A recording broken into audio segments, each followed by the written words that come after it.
Hello बच्चों, चलिए प्रश्न पढ़ते हैं। यदि समुच्चय ए है 1,2,3,4,6 और आर ए पर एक संबंध इस प्रकार परिभाषित है कि आर समुच्चय ए कोमा बी क्रमिक युग्म है।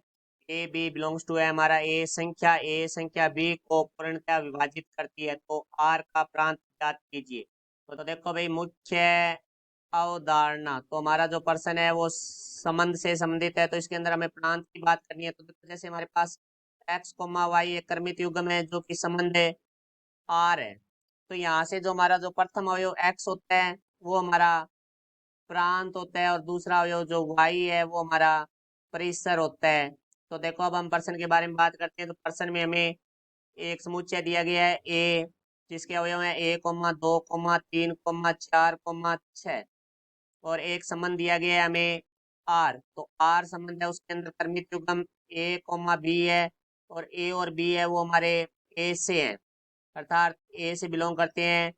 तो ये आगे लिखा हुआ है हमारे पास जो संबंध है वो ये है, संख्या ए संख्या बी को पूर्णतया विभाजित करती है।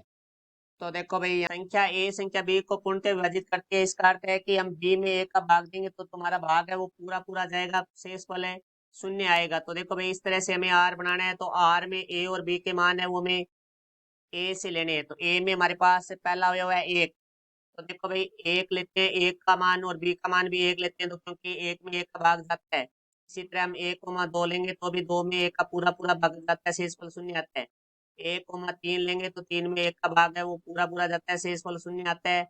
एक कोमा चार में भी पूरा पूरा भाग जाएगा, और एक कोमा छह में भी हमारा पूरा पूरा भाग है जाएगा। तो अब हम बात करते हैं दो के लिए। हम ए का मान दो लेते हैं, तो बी का मान हम एक नहीं ले सकते क्योंकि पूरा पूरा भाग है, नहीं जाएगा। फिर हम बी का मान है दो लेंगे क्योंकि दो में दो का पूरा पूरा भाग जाएगा। फिर ए का मान दो है तो बी का मान तीन नहीं ले सकते क्योंकि तीन में दो का भाग है, पूरा पूरा नहीं जाता है। तो हम बी का मान चार लेंगे क्योंकि चार में दो का भाग पूरा पूरा जाता है। फिर दो कोमा छह लेंगे क्योंकि ए का मान दो और बी का मान छह है, तो ये छह वो दो से पूर्णतः विभाजित है। फिर हम बात करते हैं अगला अवयव हमारा तीन। तो तीन कोमा एक नहीं आ सकता क्योंकि एक है वो तीन से पूर्णतः विभाजित नहीं है। दो भी नहीं आ सकता क्योंकि दो है वो तीन से पूर्णतः विभाजित नहीं है, तो तीन आएगा, तीन तीन से पूर्णतः विभाजित है। उसके बाद तीन कोमा चार भी नहीं आ सकता क्योंकि चार तीन से पूर्णतः विभाजित नहीं है। फिर हमारा आएगा छह, क्योंकि छह वो तीन से पूर्णतः विभाजित है। फिर हम बात करते हैं अवयव चार के लिए। तो चार के लिए हम एक दो और तीन संख्या नहीं ले सकते क्योंकि ये तीनों संख्याएं हमारी चार से पूर्णतः विभाजित नहीं है, तो यहाँ लेंगे चार क्योंकि चार चार से पूर्णतः विभाजित है।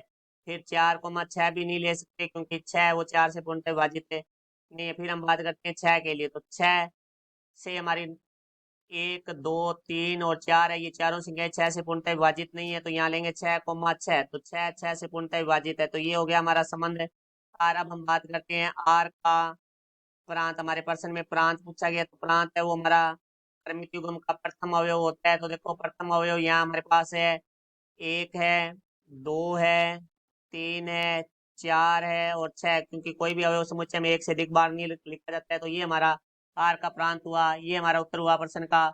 आशा करता हूँ समझ आया होगा। धन्यवाद।